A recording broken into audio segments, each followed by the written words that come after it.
రేవంత్ రెడ్డిని స్వయంగా ప్రధానమంత్రి వచ్చి తెలంగాణకు డైరెక్ట్గా అంటాడు ఆర్ఆర్ ట్యాక్స్ వసూలైతుంది అంటాడు. ఏప్రిల్ 2024లో, ఇప్పుడు మనం ఏప్రిల్ 2026 దగ్గరకు వచ్చినాం, 2 ఏళ్ల కిందట. RR tax, Rahul Revanth tax వసూలైతుంది తెలంగాణలో అని ప్రధానమంత్రి అభియోగం మోపుతాడు. కానీ ఏం చర్యలు ఉండవు. హోంమంత్రి వచ్చి తెలంగాణ ఏటీఎంగా మారిపోయింది కాంగ్రెస్కు అంటాడు. ఏమీ ఉండదు. చివరికి హైదరాబాద్ సెంట్రల్ యూనివర్సిటీ భూముల విషయంలో సుప్రీంకోర్టు ఎంపవర్డ్ కమిటీ చెప్పింది కదా, 10,000 కోట్ల కుంభకోణం జరిగింది. మీరు సుప్రీంకోర్టు ఎంపవర్డ్ కమిటీ చెప్పింది, నేను చెప్పలేదు. మీరు వెంటనే SFIO serious fraud investigation agency కానీ, సిబిఐ కానీ, ఈడీ కానీ ఒక మంచి విచారణ సంస్థతో విచారణ జరిపించండి అని సుప్రీంకోర్టు వేసిన కమిటీ చెప్పింది. కానీ కేంద్రం స్పందిస్తలేదు. ఆఖరికి పొంగులేటి శ్రీనివాసరెడ్డి ఇంట్లో ఈడీ రైడ్ అయితే ఇప్పటికి సంవత్సరంన్నర అయితే కనీసం కేసు కూడా రిజిస్టర్ చేయలేదు. మరి ఈ కేసులో బీజేపీ చిత్తశుద్ధి కూడా తేలిపోతుంది. బడేబాయ్ ఛోటాబాయ్ బంధం ఏదైతే ఉన్నదో ఆ బంధంతోనే మీరు రేవంత్ రెడ్డిని కాపాడుతున్నారని మేము బలంగా నమ్ముతా ఉన్నాం. బడేబాయ్ ఛోటాబాయ్కి సంబంధం లేకపోతే ఈ కేసు విషయంలో వెంటనే ఈ ఫోరెన్సిక్ ల్యాబ్ తగలబెట్టిన నేరగాడు క్రిమినల్ రేవంత్ రెడ్డి మీద వెంటనే మరి సిట్టింగ్ జడ్జి ద్వారా వెంటనే ఎంక్వైరీ చేయించాలని చెప్పి కూడా మేము కేంద్ర ప్రభుత్వాన్ని డిమాండ్ చేస్తా ఉన్నాం. ఇది మొదటిసారి కాదు. మన సింగరేణి కుంభకోణం మేము బయటపెట్టినాం.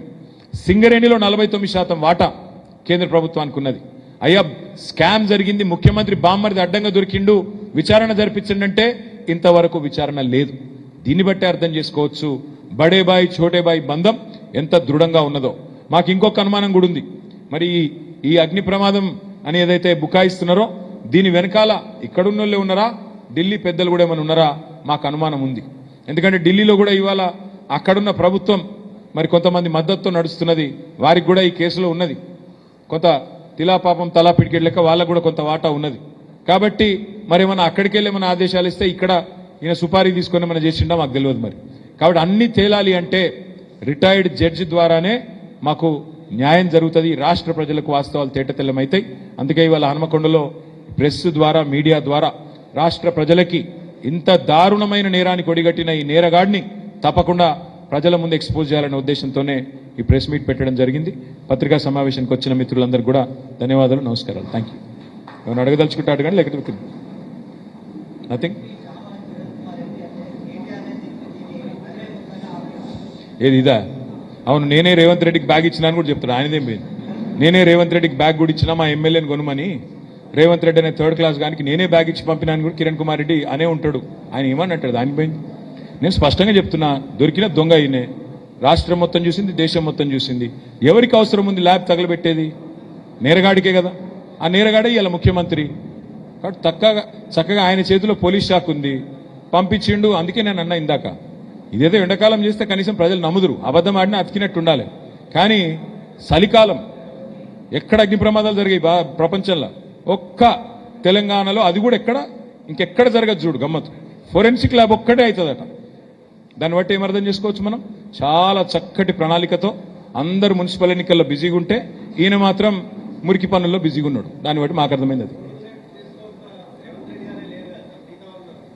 అది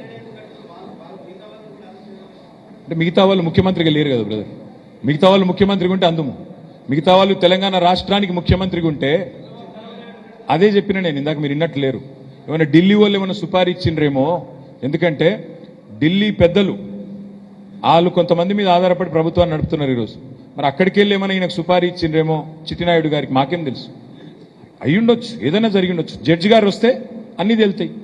అందుకే అడుగుతున్నాం. ఎందుకంటే మాకు పోలీసుల మీద నమ్మకం లేదు.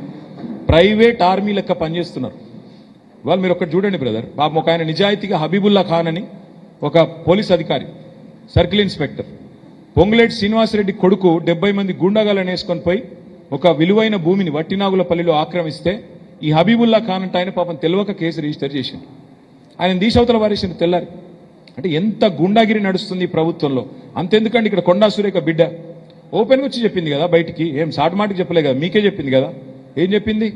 రోహిన్ రెడ్డి అనేటోడు తుపాకీ పెట్టి బెదిరించిండు, మా సుమంత్కేం సంబంధం లేదు, ముఖ్యమంత్రి తమ్ముడు లాంటి రోహిన్ రెడ్డి చెప్పిండు. ఏమైనా యాక్షన్ అయిందా ఇప్పటివరకు?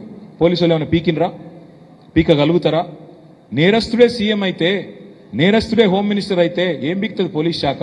ఇట్లాంటి పనులే చేస్తారు. పోయి కాల్చి రాపురంటే కాల్చి వస్తారు, ఏమున్నది వాళ్ళ చేతిలో.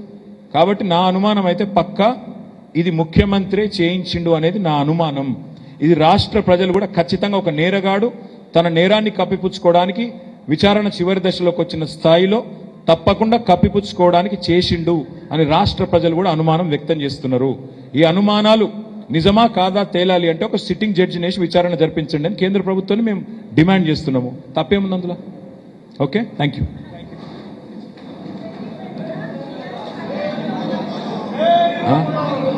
ఒక్క నిమిషం. మీరు విలేకరా? చెప్పండి.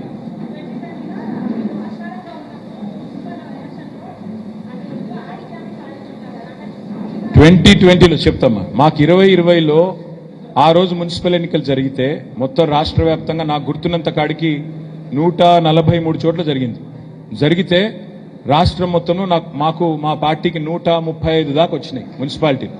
కేవలం కాంగ్రెస్ బీజేపీ అంతా కలిపి ఓ 2 చోట్ల అయితే కాంగ్రెస్ బీజేపీ కలిసి సంసారం చేసినాయి. మణికొండ తర్వాత మక్తల్, ఈ 2 చోట్ల కలిసి కౌన్సిల్ ఫామ్ చేసినారు. మొత్తం కలిపి కాంగ్రెస్ గెలిచింది ఏంటంటే 5, 6 మున్సిపాలిటీ. కానీ ఈసారి మీరు చూస్తారు ఫలితాలు 13వ తారీఖు రోజు బ్రహ్మాండంగా గణనీయమైన ఫలితాలు సాధిస్తాం. పాత వరంగల్ జిల్లా, ఉమ్మడి వరంగల్ జిల్లాలో కూడా మంచి ఫలితాలు సాధిస్తామనే విశ్వాసం నాకు. Thank you.